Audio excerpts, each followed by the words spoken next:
জনাইছোঁ। আপোনালোকক এটা বিশেষ কাৰণত নিমন্ত্ৰণ জনাই আহিছিলোঁ।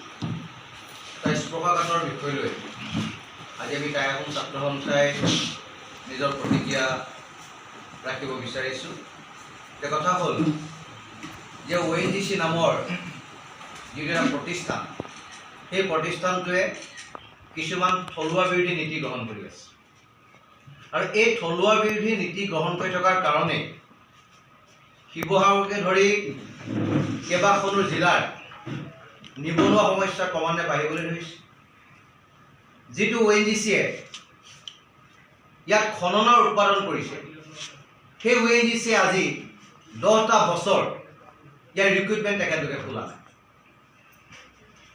আজি 10 বছৰ আগত ONGCৰ টোটেল এমপ্লয়ী আছিল প্ৰায় 10,000 আৰু আজি 10 বছৰ পাছত ONGC এমপ্লয়ী হ'ল 2000তকৈ কম। আৰু তেখেতলোকে এটা কথা কয় যে ইয়াত উৎপাদন কমি গৈছে, সেইকাৰণে আমি নিযুক্তি প্ৰক্ৰিয়া খোলা নাই। আৰু যেতিয়া 10,000 এমপ্লয়ী আছিল তেতিয়া উৎপাদনটো একেই আছিল আৰু আজি 2000 এমপ্লয়ী থকাৰ পাছতো তেখেতলোকৰ উৎপাদন একেই আছে। কিন্তু তেখেতলোকে কিছুমান হঠকাৰী সিদ্ধান্ত লৈ আমাৰ থলুৱা নিবনুৱাসকলক তাৰ পৰা বঞ্চিত কৰি এখিনি বহিৰাগত মানুহক গোপনে সংস্থাপিত কৰিবৰ কাৰণে ইয়াৰ কোনো ধৰণৰ ইণ্টাৰভিউ তেখেতলোকে পতা নাই আৰু থলুৱা বিৰোধী নীতি তেখেতলোকে গ্ৰহণ কৰিছে, কিন্তু উৎপাদন তেখেতলোকৰ একেই আছে। আৰু ক্ৰমান্বয়ে এই ONGCয়ে দেহৰাদুনলৈ ইয়াৰ পৰা অফিচবিলাক স্থানান্তৰিত কৰিছে।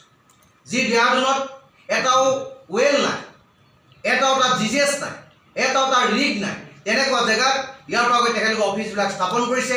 দিল্লীত গৈ তেখেতে ইয়াৰ পৰা অফিচ স্থানান্তৰিত কৰিছে। আৰু যিটো কাৰণে আমি শিৱসাগৰবাসী ৰাইজ হিচাপে, অসমবাসী ৰাইজ হিচাপে এই কাণ্ড কাৰখানাবিলাক আমি কেতিয়াও গ্ৰহণযোগ্য বুলি ভবা নাই, আমি মানি ল'ব পৰা নাই। আৰু ONGCয়ে যি অসমৰ থলুৱা নিবনুৱাৰ বিৰুদ্ধে যিটো এটা পদক্ষেপ হাতত লৈছে, তাৰ বিৰুদ্ধে আমি তীব্ৰ প্ৰতিক্ৰিয়া বক্তব্য ব্যক্ত কৰিছোঁ। আৰু অনাগত সময়ত ONGCয়ে থলুৱা বিৰোধী নীতিৰ কাৰণে আমি সৰ্বাত্মকভাৱে ONGCয়ে বন্ধ এটা কাৰ্যসূচী কৰিবলৈ আমি গৈ আছোঁ। অসমৰ খিলঞ্জীয়া জনতাক লগত লৈ, নিবনুৱা ছাত্ৰ সকলোকে লগত লৈ আমি ONGCৰ বিৰুদ্ধে এটা আন্দোলনৰ কাৰ্যসূচী আমি অতি সোনকালে ল'ম। আৰু ইয়াত আমি অসমৰ প্ৰতিজন যুৱক যুৱতী আমি সহযোগিতা কামনা কৰিছোঁ। কাৰণ এইখন অসমতে, এইখন শিৱসাগৰত তেখেতলোকে উৎপাদন কৰিব, খনন কৰিব আৰু অফিচ ইয়াত স্থাপন কৰিব।